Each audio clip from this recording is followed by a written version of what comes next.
Igama lami uNomvula Mguni, ngingu-MP eBulawayo Metropolitan, ngimele ikakhulu omama.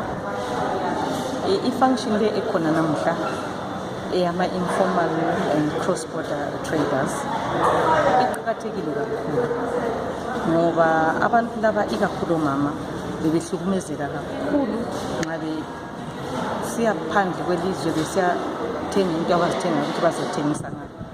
Behlukunyezwa ngamapholisa, bahlukunyezwe ngamasela, bahlukunyezwe ebhoda ngama-officers.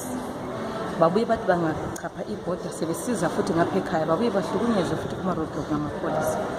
Uthola ukuthi omama laba nxa besuka bechiya abantu ababo lemizi yabo bayabe besezela ukuthi bazuze uncedo lokuzophilisa izimuli zabo ekhaya.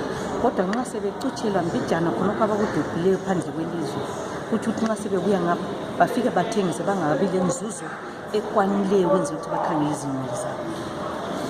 Okuhle futhi kakhulu nge-meeting yanamhlanje ukuthi ama-association wonke wona la ama-traders akhanya ngazani kusukela khathesi kusiya phambili azakhuluma ngezwi elilodwa, ahambise inhlupho zabo lalokhu okudingekayo ukuthi basebenze kuhle nelizwi futhi elilodwa. Njalo besimemile thina as parliamentarians lathi sipromisa ukuthi sibathembe